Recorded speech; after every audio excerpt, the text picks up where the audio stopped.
Chapitre 4. La Seconde Guerre mondiale, une guerre d'anéantissement.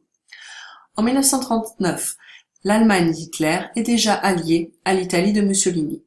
Ces deux forces vont trouver un troisième allié dans le Japon, régime également dictatorial et autoritaire. À eux trois, ils vont former ce qu'on va appeler les forces de l'Axe.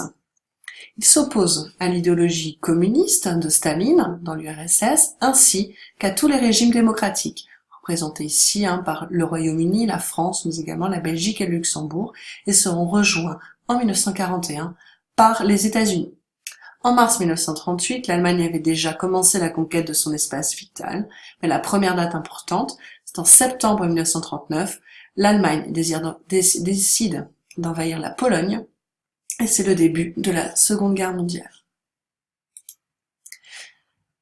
Très rapidement, l'Allemagne envahit la France, et donc la France fait partie du territoire de l'Axe en 1940, et en juin 1941, elle commence son attaque de la Russie. Elle arrive à Leningrad, aux portes de Moscou, ainsi qu'à Stalingrad. Stalingrad, dans l'hiver 1942-1943, est une date également importante, puisque c'est à partir de ce moment-là que cette bataille va mettre un coup d'arrêt à l'avancée allemande en territoire russe. Et comme vous pouvez le constater, une grande partie de l'Europe a déjà été conquise. Donc c'est une guerre militaire qui se passe dans les airs, avec les bombardements, ainsi que les missiles. Ici vous avez une représentation des missiles allemands, les missiles V2.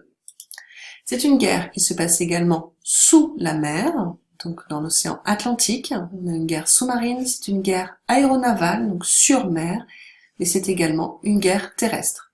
Donc on a tous ces aspects de la guerre, mais également tous les continents sont concernés par la Seconde Guerre mondiale. Donc c'est véritablement une guerre totale. C'est également une guerre idéologique, puisque l'idéologie nazie s'oppose à l'idéologie communiste. Je vous montre ici un discours de juin 1941 d'Adolf Hitler. L'idéologie soviétique est aux antipodes de celle qui régit le national-socialisme. Par conséquent, les soviets doivent être liquidés. À cette violence fait réponse la violence russe. Ne comptez pas les jours, ne comptez pas les kilomètres, comptez seulement les Allemands que vous avez tués. Tuer les Allemands, c'est votre mère qui vous en supplie. Tuer les Allemands, c'est le cri de votre terre russe. Ne flanchez pas, ne cédez pas, tuez. Vous avez tout de suite ici une idée de la violence de cette guerre.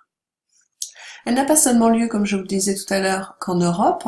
Le Japon, qui avait déjà commencé à conquérir un certain nombre de territoires, décide, dans l'océan Pacifique, d'attaquer la base américaine de Pearl Harbor, autre date importante, le 7 décembre 1941.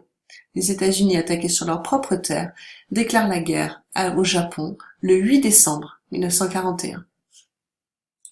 La bataille de Pearl Harbor marque les esprits. Ici, vous avez une affiche de propagande japonaise où vous voyez ce soldat disproportionné avec en fond les drapeaux des forces de l'Axe et puis à ses pieds les navires américains et britanniques. Voilà ici quelques images de la bataille de Pearl Harbor. L'année 1942 est donc une année tournant. Non seulement on a la bataille de Stalingrad, l'hiver 1942-1943, les États-Unis entrent en guerre auprès des forces alliées, et puis c'est le début des victoires des alliés.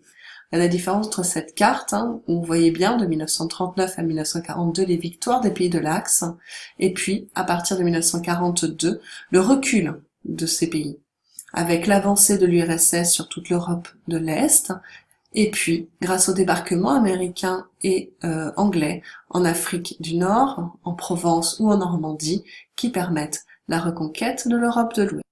Le 30 avril 1945, les troupes soviétiques sont aux portes de Berlin, Hitler se suicide, et le 8 mai 1945 est signé l'armistice. L'Allemagne capitule.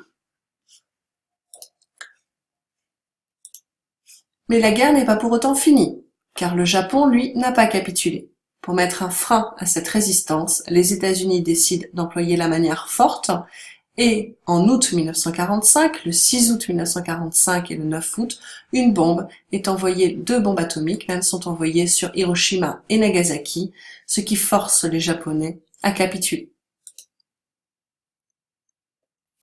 La Seconde Guerre mondiale est donc une des guerres les plus meurtrières et donc la guerre la plus meurtrière de l'histoire, avec entre 50 à 60 millions de morts, mais ce sont surtout les pertes civiles qui ont marqué le plus les populations.